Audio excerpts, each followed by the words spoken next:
All right, if you guys are ready, we're going to go ahead and get started. It is 4 p.m. Today's Wednesday, April 17, 2024, and this is our special city council meeting. It is for our CIP mid-cycle budget review. I'm going to call it to order at 4 o'clock. Madam Clerk, would you please call roll? Councilmember Estrada. Councilmember Carwin. Here. Councilmember Sobek. Here. Mayor Pro Tem Dinas. Here. And Mayor Zimmerman. And I'm here. Thank you. If we could all stand for our flag salute.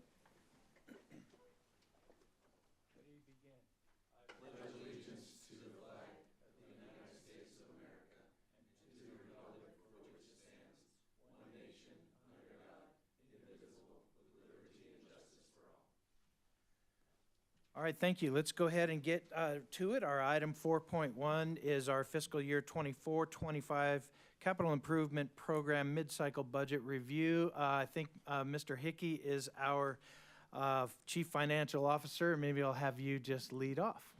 Okay, thank you, Mr. Mayor, members of council. Good afternoon. It's our pleasure to be here today to present the first workshop connected with the 24-25 budget.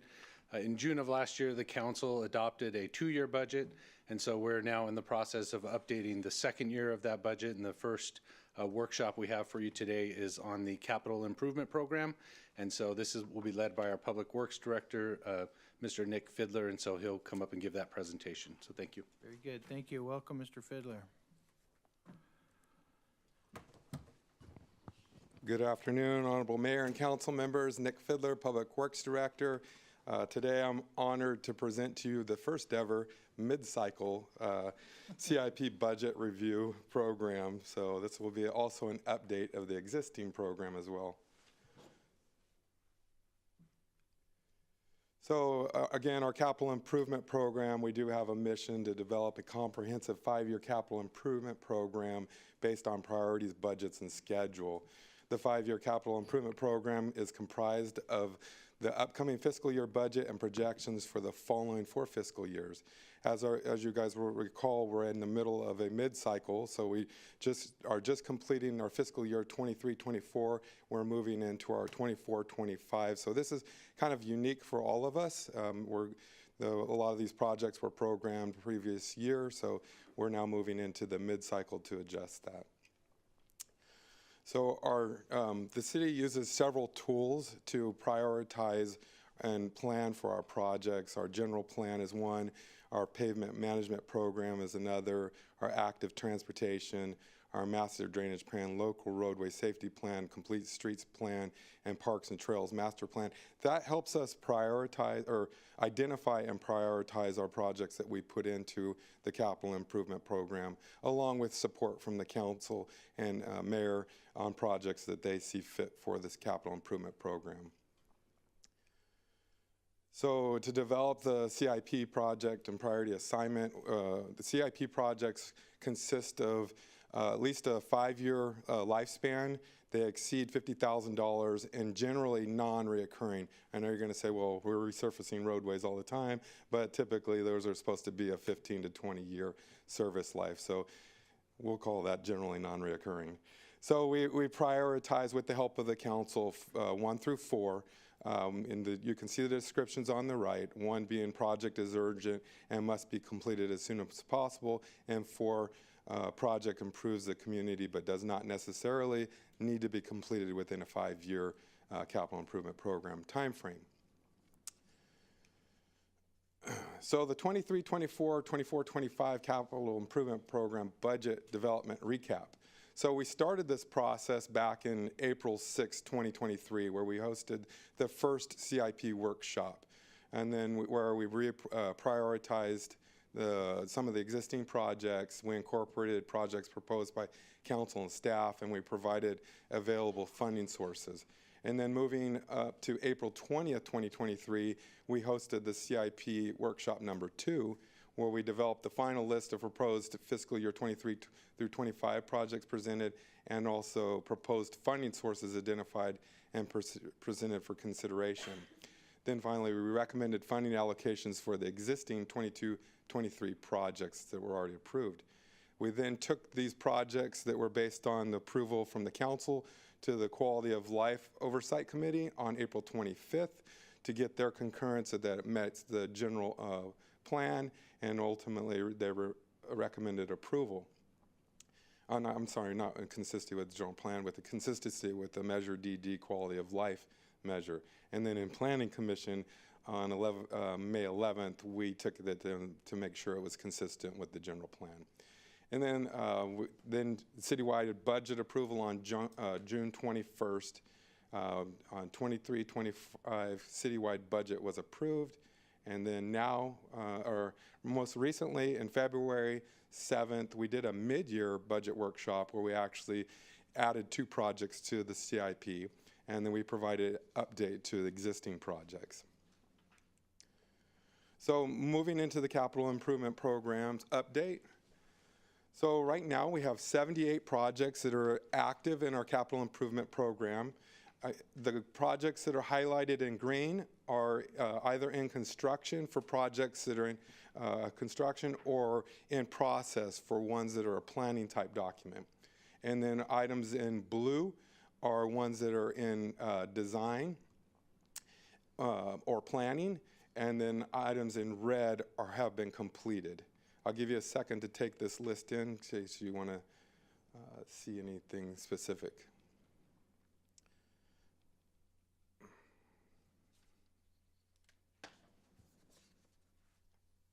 Let me know when you're ready to proceed. Real quick question. You have Cherry Hills Facility Phase 1. I don't recognize that. That's the Bank of America site. Okay. Yeah. Okay. Started wondering when I saw that one. Sure. Yeah. Thank you. And can you just share in progress complete street plans, how far you are in that process? I could have Carlos probably give us a little bit of update. I know Jenny McConville, she has been very active on that process, but we're nearing completion. We've done a lot of community engagements, and we'll be taking more to the community.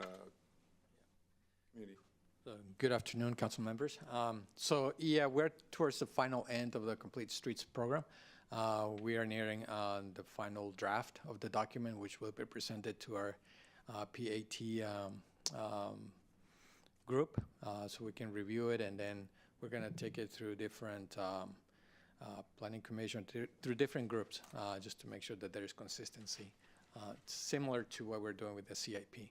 Eventually, it'll come to City Council for review as well. Will that come before City Council before the end of the fiscal year? No, it will go to the next fiscal year. Okay. Right. All We right. have a program. Just so we have an idea. Thank you. Yep.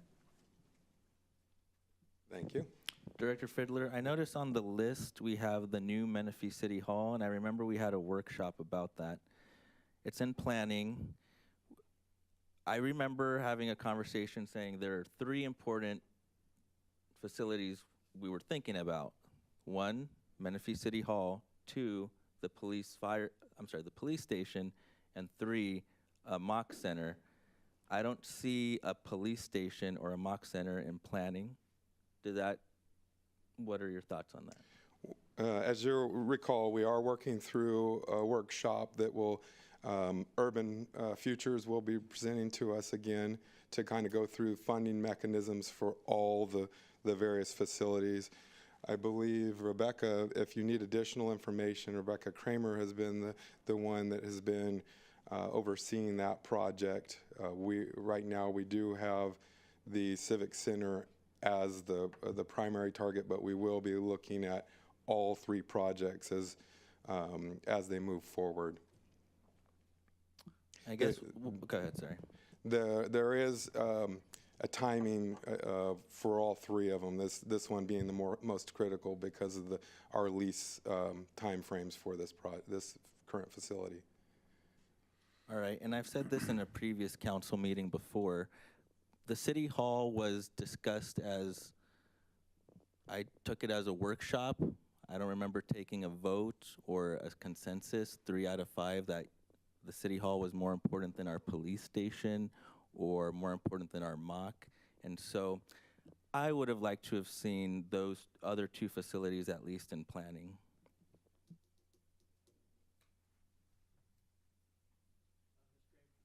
Ms. Kramer, welcome. Please, maybe you can address that. Good afternoon, Mayor and Council. Thank you for allowing me the opportunity, and thank you, Councilmember Estrada, for the question. Essentially, why you're seeing this list up here, these are things where we have funding that's programmed for various stages of the project. Right now, as Nick mentioned, we do have the Civic Center parking lot, which is in construction, so we've started that phasing. But, excuse me, in terms of actually having a design in place, we will be coming back with a workshop. We'll be talking through the sequencing and more detailed planning for each one of those major projects. So nothing's major has been done on the City Hall site. Okay, so we're a conversation on the police department and the mock center is coming this year? Yes, we will be talking about facilities again. Remember, all that we've talked about is terms of the three projects, the sequencing, the process that we'll need to go through, and we'll still need to talk about how we are going to finance each one of those projects. We still need to go through a design process, and just because we put one before the other doesn't mean it's more important. It just means that in terms of timing and what we think we can do from a financing perspective is what will need to be decided. So one isn't more important than the other. It's simply timing and sequencing, and all of that's going to be discussed with council. Nothing has been done in terms of design on any one of those projects. All right, I look forward to hearing about those other two facilities. Yep, Thank you. And then I believe that Councilman Carwin also had a question. Yep. Under the street improvements, the top line there says Normandy Road pedestrian improvements completed. When we started that, the original plan was to square off Normandy Road, and we ended up doing a workaround to go around the culvert. Has that been abandoned? Unfortunately, yes. The amount of work and requirements from the local or the regulatory agencies would drive that project way out of our ability to finance it. We ended up encroaching into protected areas, forgetting the term that they're used, but we would have had to have mitigated and bought mitigation credits, built these head walls that would try to reduce the amount of encroachment into that area. So it just became too costly to complete that little gap. And knowing that ultimately that this will become a bridge at some point, or we'll have to come back in there and reconstruct that area, similar to what we're doing with Bradley Road. So we'll go Bradley Road, and then you'll see we also have Marietta Road next coming up for a bridge, and then we'll move down to Normandy to build a bridge there.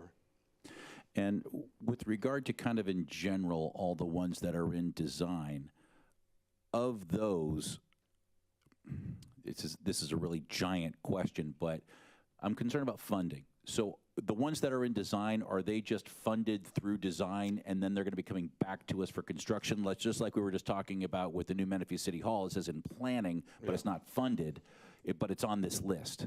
Yeah, they're not all of them. Some of them are partially funded with design. As you're aware, some of these larger projects, we have to acquire funding over multiple years. Well, I'll go back to the Bradley Road Bridge. That took several years to build up the funding for us to be able to achieve that. So some of the projects that are smaller, they may have the design included with them, like the La Piedra Road at Bell Mountain School. That one's fully funded. But the Watson Road at Harvest Valley, that one may not be. So we work through various projects, and some of those are ATP funds. So we'll bring those funds forward when the projects are designed and go into construction.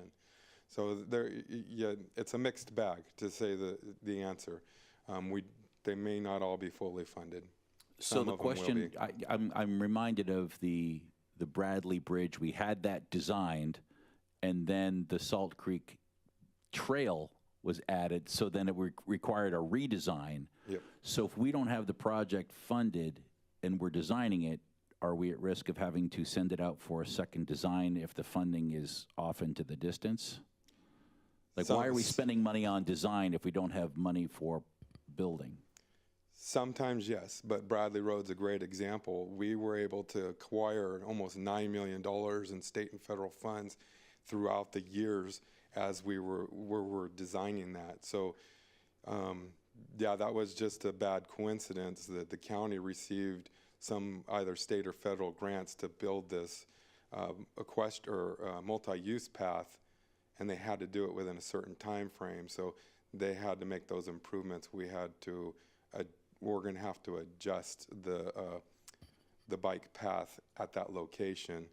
But in general, obviously you're aware that things change constantly, especially in one of the fastest growing cities in the state.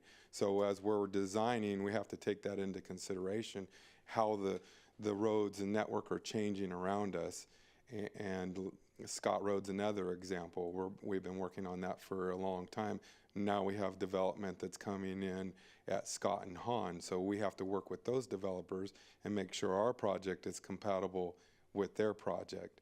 So, yeah, it's a moving target, but our budget won't allow us to be able to, to fund a whole project all in 1 year when they're multi-million-dollar projects. Like the Scott Road is an almost $30 million project. That would wipe out everything that the council would have ability to program that fiscal year if we tried to program it all at once. All right, thank you.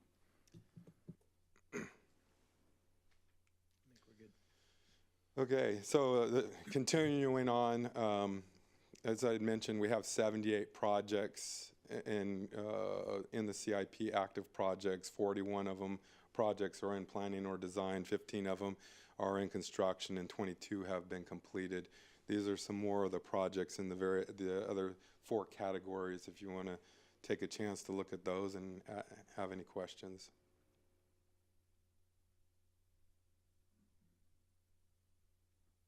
Let me know whenever you would like to proceed.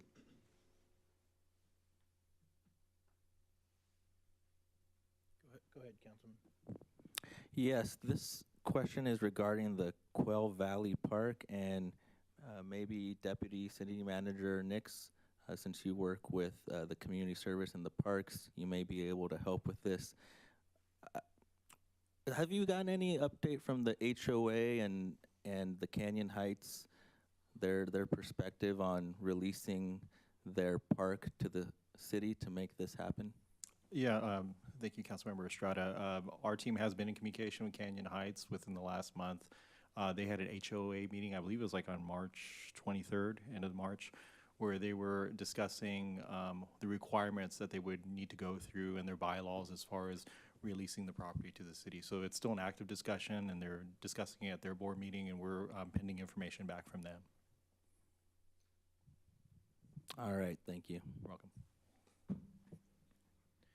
Well, while I got it up, and maybe Jonathan can help us with this, but for a long time we've been looking at the Salt Creek Trail staging areas, especially along Antelope Road. Where are we with creating some parking that's safe for people that want to truck their bike to the location? Yeah, thank you, Mayor. Council may recall we received some funding from the County of Riverside. It was remainder funding from their construction of the Salt Creek Trail. They provided us a $100,000 grant, so to speak, to do a study of extending the Salt Creek Trail and including the parking. So we hired Dock Engineering last year. They did that study. We presented it to the Parks Commission, where it was proposed to do some parking along Antelope in that area just north of the LA Fitness. So they did have a conceptual design with that study on those options. It's now, we've circled back with the county. We presented that to the Parks Commission. It's now looking at, opportunities to maybe partner, get some grant funding to build those improvements. Okay. Thank you. With regard to pavement management and slurry seal, are we going to be able to get a projected schedule on what's going to be improved? As part of the next fiscal year? Right. It's, when can we see, so we can tell people if their street's on the list and when it might happen? I believe it's already in the capital improvement program book, the areas that are highlighted. Yeah, I saw that, but I see this as a pavement management program update. Oh, okay. That one is the one we added at mid-year. So that is where a consultant will drive all the streets within the city, and they will rank it from 0 to 100. So that's a new evaluation. Yeah, new evaluation, and that helps us then prioritize our projects with the available funding moving forward. They also provide recommendations on what type of efforts we need to do to bring our streets back to a higher PCI index. Is that currently in progress, or when is that scheduled to start? We're working towards doing an RFP to do that, so we can, the consultant can go out this summer and do the work. And how long does that take?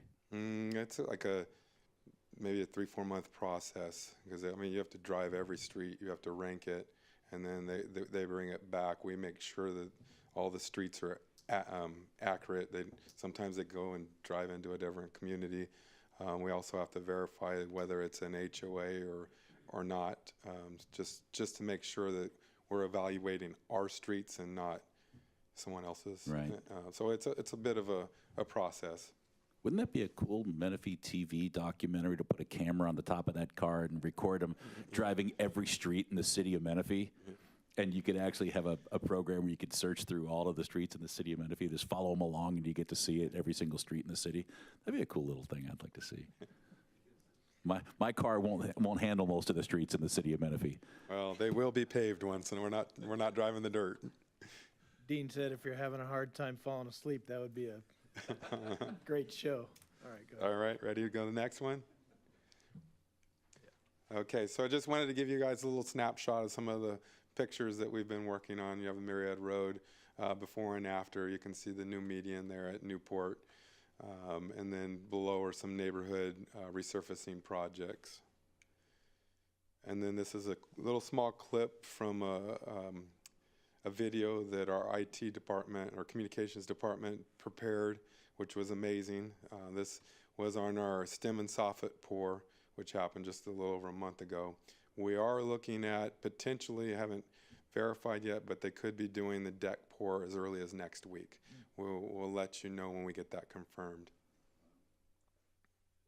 Real fast, Nick, does a deck pour require any kind of closure on the freeway or anything like that? No, they are able to do everything from above. They have everything they actually took plastic and wrapped everything so none of the water or cement slurries transfer through. But yeah, it's all protected. Everything will be done from last time they set up their pumps in the middle between Antelope and the I-215, and then on the embankment on the west side of the road. That's great. So we didn't impact the freeways. So this is a snapshot of the Quail Valley Fire Station. It's progressed quite a bit more. If you go out there now, they have all the weather membrane around the perimeter of the building. It's now a black building, a black box. And then they started the amphitheater. They've gotten all their piles in, which are the little rebars that are sticking up in the bottom of the screen. Those are piles that they've drilled and put a concrete casing in. And then the rendering of the ultimate project.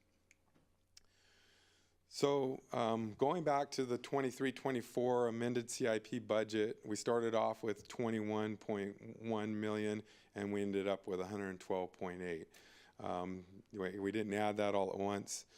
So throughout the course of the year, we've added $11 million through budget adjustment resolutions, which I'll go a little bit more detail on the next page. And then the biggest chunk of it was a rollover from the previous fiscal year, which was the $80 million. And then, like I discussed earlier, the two projects we did at mid-year were for the pavement management program, and then we had one for our ADA plan evaluation, totaling $500,000. So the amended budget, the 11 million, that just gives you a breakdown for all the budget adjustment resolutions that we did. You can see that on the major one was McCall Boulevard widening at 3.1 million. That happened to be part of a grant fund. So all the ones with the little asterisk on the side of them were all grant funds. I did notice Menifee Road resurfacing, the $92,500 is also a grant. So a summary of grant funds awarded. You can see we've been very aggressive, and I really want to thank our CIP division and also our communications division, our PIO officer and those. They've been very instrumental in writing grant applications and following up with our congressmen and our senators and everybody and all the school districts and everybody to get support for these various grants. To date, we've received $4.3 million already for the projects, but the $41 million is been allocated to us. We just have to go in and get it appropriated as we move forward with those projects. So now moving into the 24-25 adopted CIP projects. You can see we have 3 transportation projects, and again, these are ones that you've already reviewed and approved through the 2-year cycle, so we're not asking for any changing on this. In the transportation column, you can see there's roughly about $2.86 million worth of projects, and then traffic signals, there's 2. And again, maybe going back to Councilmember Carwin's question about how much of these are been funded before, the Getz Road Valley Vista Way traffic signal, that's adding on. We've had money for design, now we're moving monies into construction, so kind of continue to build on that. So just kind of helping bring that project forward. And then for our street improvements, we have roughly about $1.68 million, and then our PMP, pavement management program, is 1.13 for those 3 projects. And then drainage, we have $749,000. Public facilities, we have $108,000. And then parks, trails, and recreation, we have $1.2 million. And then our IT, we have $233,000, totaling $12.3 million.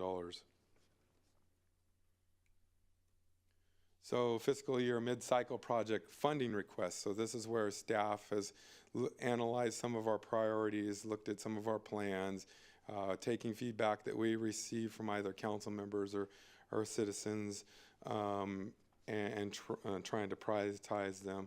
But here's kind of the process that we went through April 17th, 2014. Kind of we went through a community CIP workshop where we're at today, and then we'll be going into May 7th, which would be the CIP budget to quality of life based on your guys' approval of what we are proposing tonight. So, because anytime we utilize quality of life funds, we have to take it to the committee to ensure that it meets the quality of life program. And then on May 15th, we'll do a main budget workshop. We'll include all the operations. And then May 22nd, we'll take our CIP budget to the Planning Commission so they can verify it conforms to the general plan. And then June 5th, we'll be asking for the adoption of the CIB. So we have the mid-cycle process and new requests. We do have a pretty fancy chart that I believe Margarita provided for us. So we're looking at the revenue outlook for fiscal year 24-25, adopted 24-25 budget included revenue growth across city's principal revenue sources at more modest level placed from a historical growth. So we were anticipating a little bit of trend up. Year-to-date revenues and projections for the new year, including CIP funding such as SB1, Senate Bill 1, do not forecast significant growth in originally adopted. So we're not seeing a significant growth in budget than what we planned for in 23-24 when we first did the 2-year budget.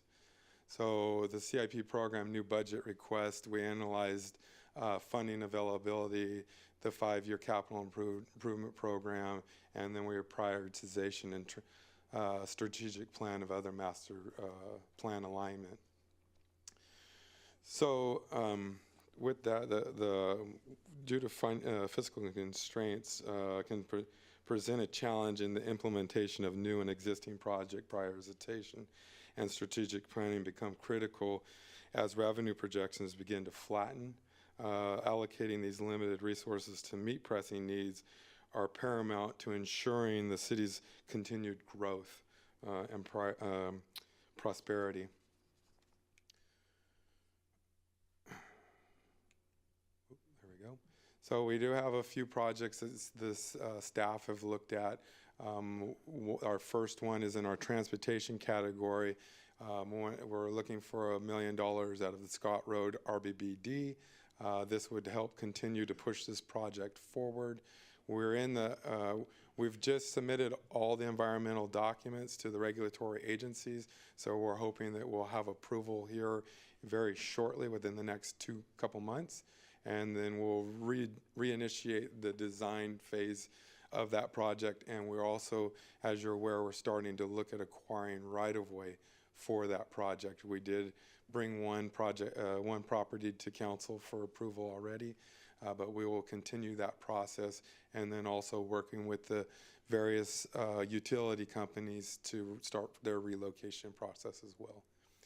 And then for the pavement management program, we are asking for $155,000 out of the CDBG project. This project will resurface various residential streets with 1.5-inch new asphalt throughout the city. So we're looking at those, one of the neighborhoods being Sun City, located west of Bradley Road.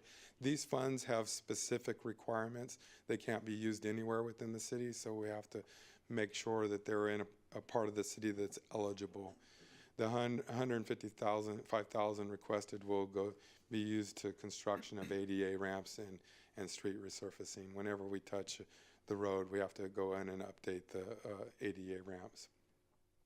And the next project is $200,000 for a public facility for fire station number 5. We're proposing to use DIF 17, which is developer impact fee. These are also regulated. There's only certain areas that we can utilize these funds. They have to be for a fire facility. As you're aware, the project began in December of '22.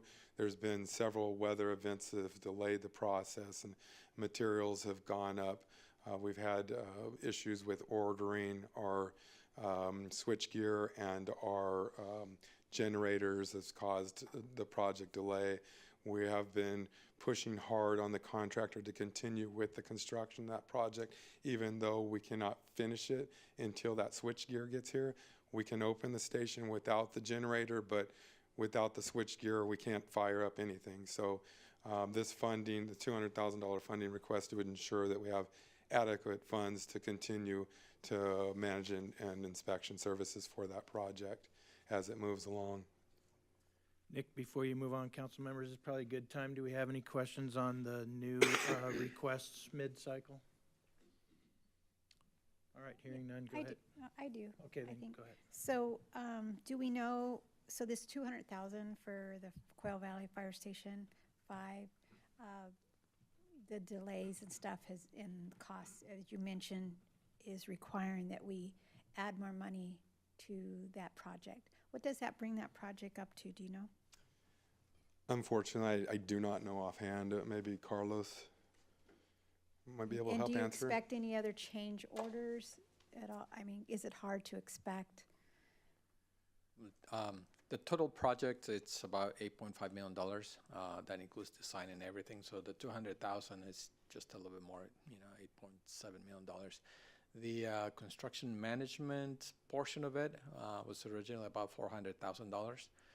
So this could potentially bring it to $600,000. We're not anticipating all of it to go towards the construction management. We're still working with the current construction manager and working through a plan where we can offset some of those costs in-house. And as far as change orders, typically in a building like this, we already went through some round of change orders and anticipated conditions, existing conditions that we needed to address during construction. Now that the building's out, we don't anticipate too many, but we're always looking into making sure that we are ahead of those issues. So this project's is delayed due to the rain and the And equipment that you're unable to get. Do we have a projection date when this might be able to be finished? Yes, later towards this year. The switchgear will be here somewhere in the next few months, by around June.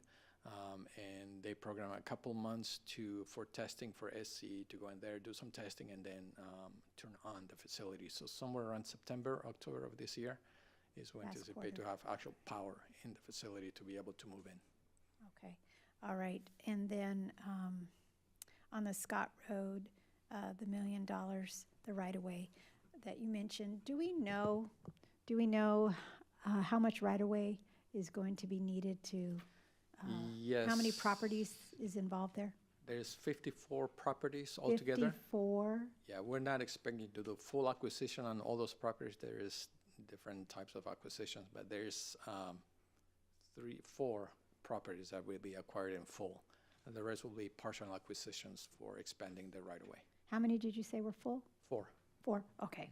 All right, thank you. Along with that, there's several temporary construction easements as well. So we have partial acquisitions, 4 full acquisitions, and several temporary construction easements. So the next project is a community center, recreation center. This is utilizing DIF citywide public use facilities and community facilities, $200,000. Again, this is a restricted use funding. This does align with what the type of funding is. As you're aware, we acquired a parcel on La Piedra just west of the Menifee Library. We are working with a design consultant now to start working on that. But this $200,000 would help us to start looking for other grant opportunities, and sometimes those have matching requirements.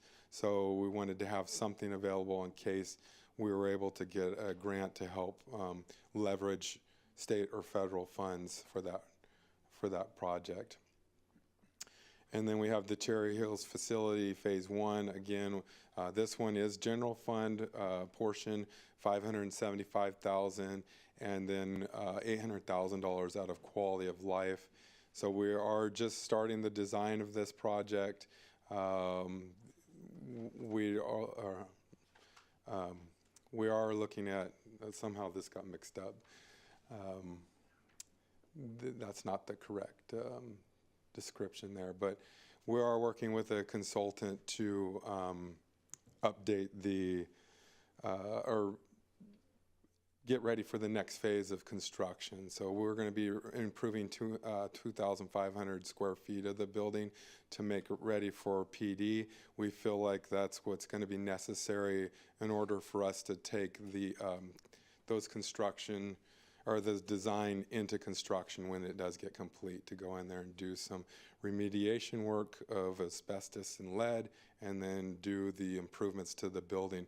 We have to isolate the building for the police use because it's a safety facility, so we'll have to separate the electrical, the HVAC, and some of the entry components. So that's why we're expecting those costs to be roughly $1.4 million. So the next is fire station number 76, living area improvements. This is actually adding on to a project that we're currently into design with. We did identify during all these recent storms, we had some roof leaks that have developed within the facility. We are going through and doing a modification to the building to improve the living quarters, the day room, and then bumping those out and modifying a bathroom. So we were looking towards adding this project, this funding to that project to re-roof that facility, so we don't spend a significant amount of money and then have the roof leak right over the top of it.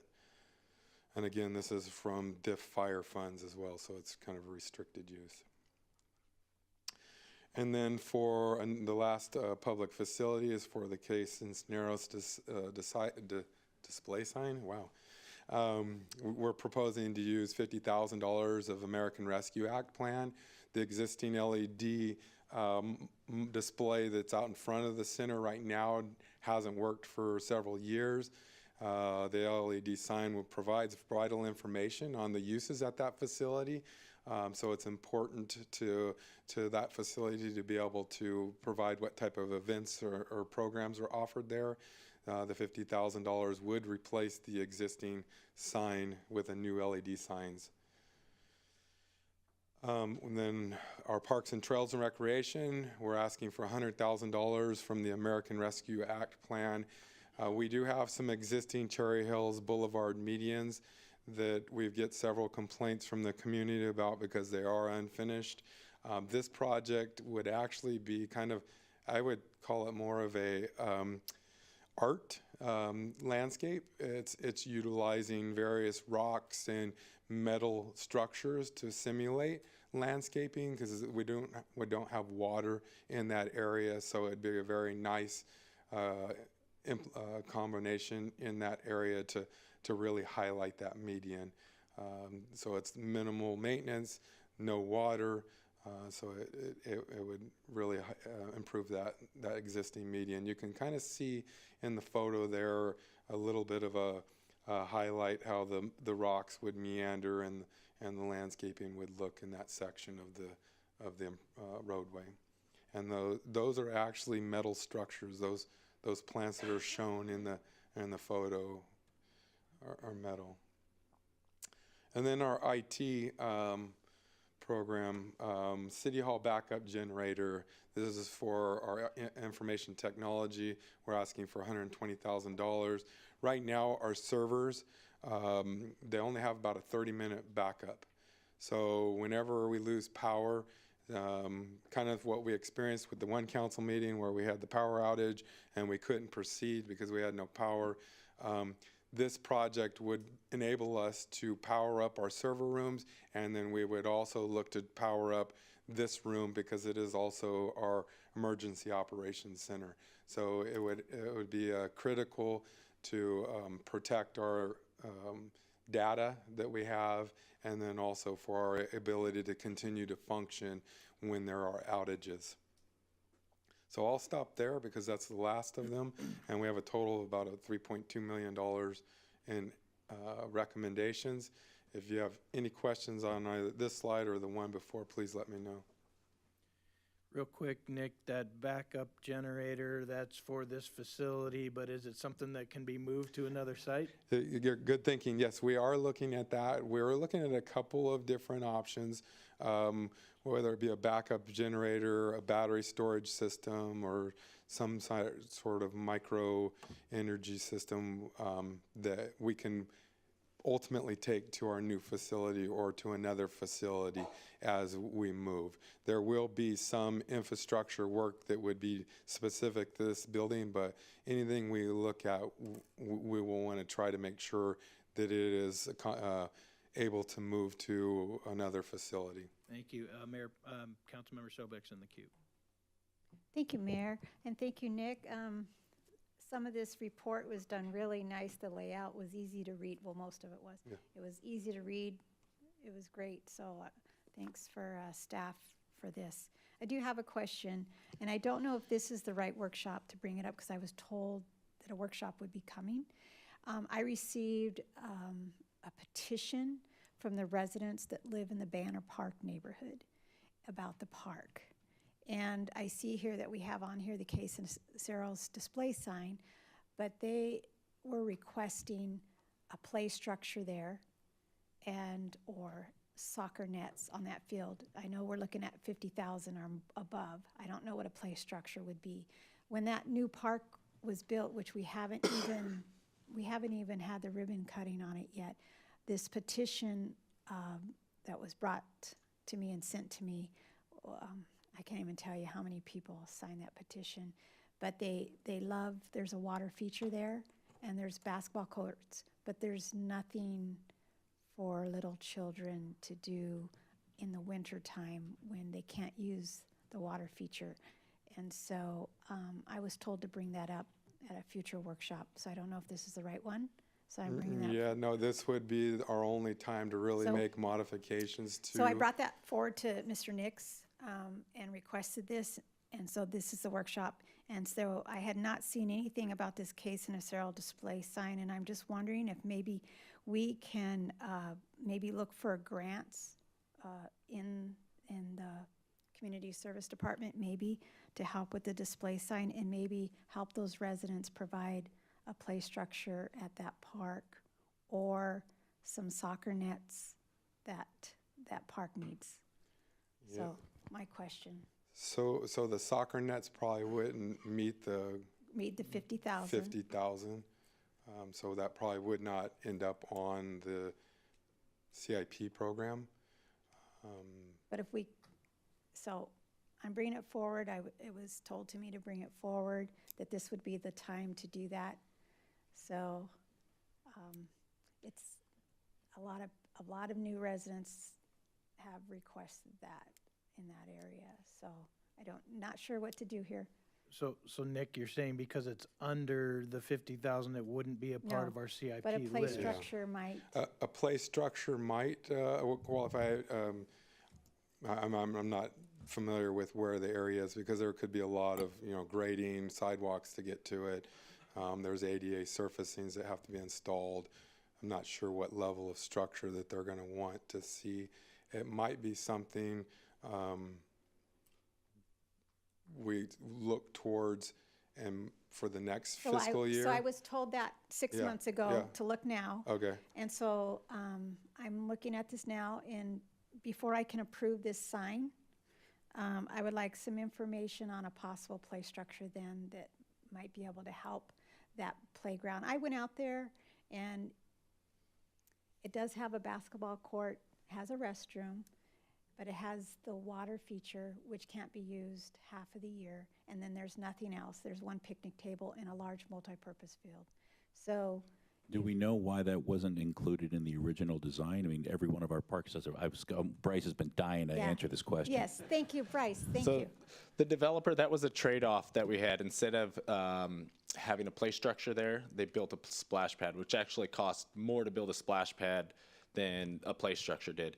If we were to put a play structure in there, it's definitely more than the 50,000. Just back in 2021 when we did Nova Park, now we were just replacing that play structure that was there. It's about 1,000 square feet. We also got about a 50% discount on that structure that was there because it was purchased for another facility through a school district, and then they ended up not getting it. So with the shade structure, it was 70,000 just for just the material itself. That didn't include any survey, grading, anything like that. I can look into what Lyle Marsh cost, but again, that was 4 or 5 years ago when we did that project. So we're probably looking $250,000 plus for a play structure there. Well, there might be, maybe there's another school that didn't use a That's it, playground. yeah. There might be something There's available. always, there's always options we can ask. I would like to see about us looking into what can be done there.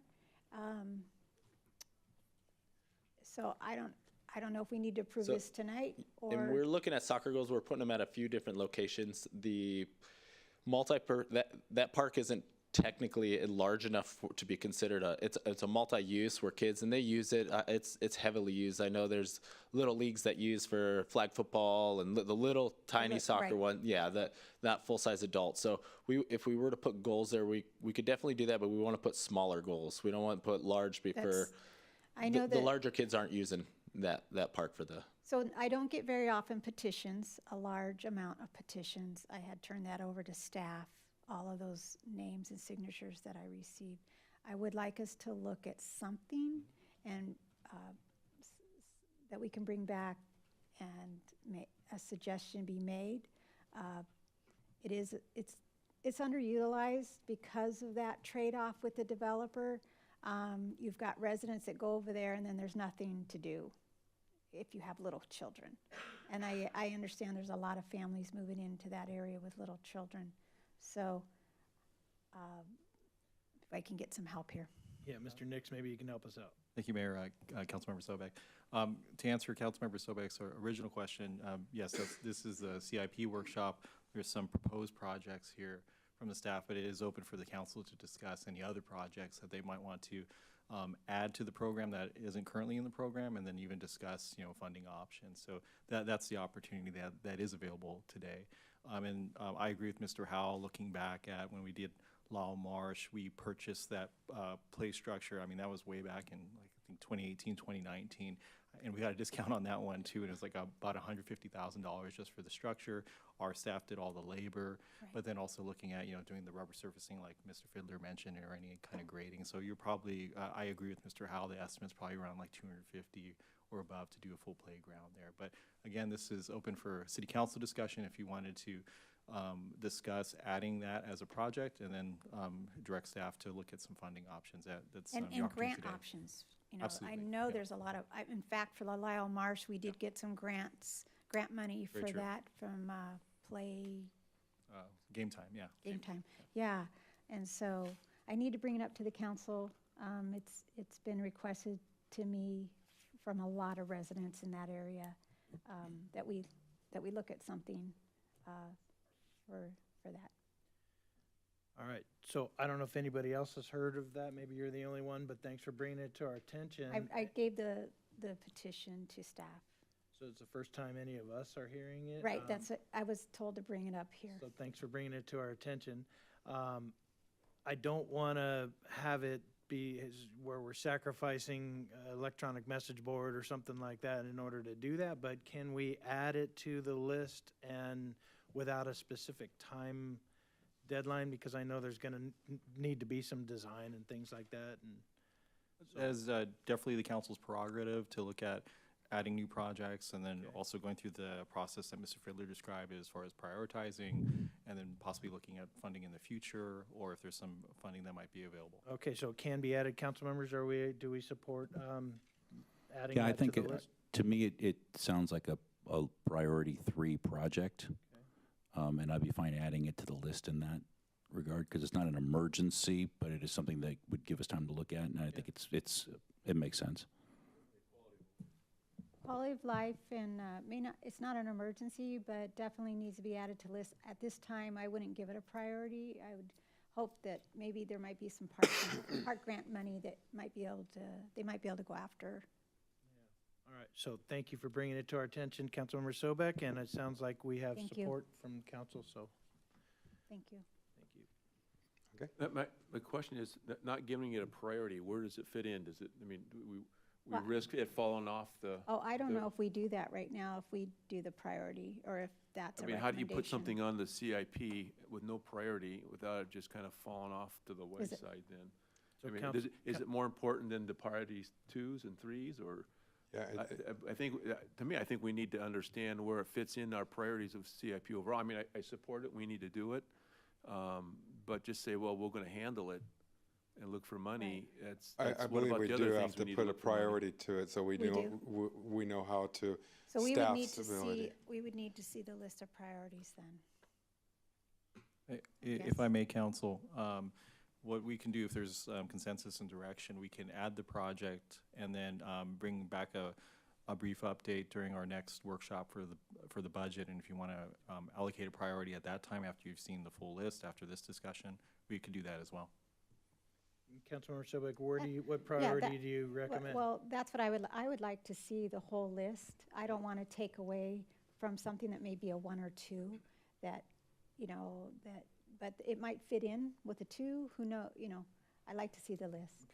I think what Well, Councilmember Carwin said, that priority 3, it fits right in there, so you're not going before a 1 or 2 that's more important, but it does raise it above a 4, so that's why I concur with Councilmember And we Carwin. can always adjust it in the future at the next So meeting, but let's- if we don't give it any rating, I agree, it just kind of flounders. Yeah, so we can give it a 3, is that kind of what everybody's feeling like for yeah. now? Well, the definition of 1 or 2 talks about safety. So if it's not safety, it would be a 3 or a 4, and then we could have time to make a decision later. Agreed, yeah. And Mr. Villa, did you want to? Yeah, I was thinking most of our priority 4 projects get to be on the list. They don't necessarily get funding, and we move them up as funding becomes available, but they're on the list. So if we wanted to make it to the list. I think we can put up priority 4 for now, and then the CIP will come back to the council in a month, right? In a month, so that you can approve that. And I think most of the council members are thinking a 3 is probably a better Yeah. number, Armando. Yeah, I'm looking at what the description is. It kind of falls in there, so. Yeah, I agree. Well, if you put it with 4, that's after 5 years, all the kids will be grown up and on and on. Yeah, we do have projects in priority 3 that do not have funding. Right. So, just so everybody's aware, that we have 29 projects within the parks, trails, and recreation projects. So, this would be added to that, making it around 30. Sounds good. And Councilman Estrada, do you have more? Yes, Mr. Mayor, I also wanted to bring to the attention to the council a safety concern that I had, and it's regarding the school districts. I would like Mr. Stevens and IT, can you put the photo up, please? So we've all been to the Quail Valley Elementary School, and as we go down Getz Road, there is no, well, let me stop right there. The school district has created a concern, and constituents have raised a safety concern because now with the redistricting, students have to go to middle school from Quail Valley to the new Catherine Newport Middle School. And if they're going from the elementary school south all the way down to Audie Murphy, there are no sidewalks, there is no ADA, there's no curb and gutter. It's there's a pinch, and this is a 45-mile-an-hour street. Getz Road is 45 miles an hour. Along the curb here, there's a lot of weeds and rock and gravel, and I think it's a safety concern from anyone going from Quail Valley all the way down into Audie Murphy to get to middle school. And I see it on my way to work too, and I hear my constituents talk about it, so that's why I wanted to bring it up. Now, I know the widening of Getz Road is a priority 4, and it goes from Vista Way all the way to the northern limits, and it's a $17 million project. But I don't want to propose $17 million, and I know the economy is tough, and our recommendations from staff show that things are going to be tight. But I was wondering if maybe, Mr. Fiddler, you would be able to come up with something creative and suggest maybe a phased approach to where we can get the kids from elementary school down to middle school in Audie Murphy. And maybe we can look at the ATP grants, you know, kind of like how we did recently for the Romoland Elementary School. And I'm hoping I can get your take on that. Yes, for sure. We do have our ATP plan. This is a project that has been identified in the ATP. We wouldn't be looking at the widening, like you mentioned, the priority 4 project that would take it all the way up to the northern limits. But we are looking towards our next call for projects for ATP, and that was one of the projects that we were considering. Because as you stated, the changes in the boundaries in the new school, it also will tie into with a project that we're currently working on for the traffic signal at Vista Way and Getz. So that project we will be looking for applying for a grant at the next call for projects for ATP, and I think that happens next fiscal year. Yeah, so it's a 2-year cycle.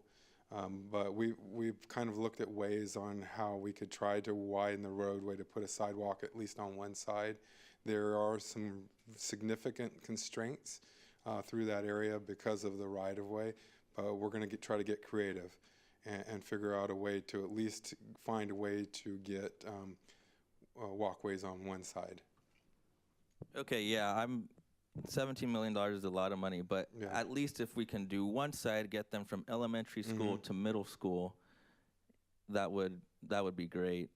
Yeah, riding your bike down a 45-mile-an-hour road with no sidewalk or no improvements, it's difficult to watch personally, and I am worried about it. If you were to bring that back to council, when would those recommendations? So we would start looking at next fiscal year's project, because that's when the call for projects are. Okay. So we would bring it at that time with the next fiscal year. But in the background, we are looking for the grants process.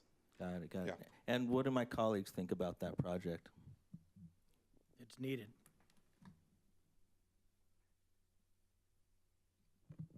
All right. Sounds like I have one person, so Yeah. that's good. I was going to say, he already said it was one of their priorities, so that's why I was Yeah. saying anything.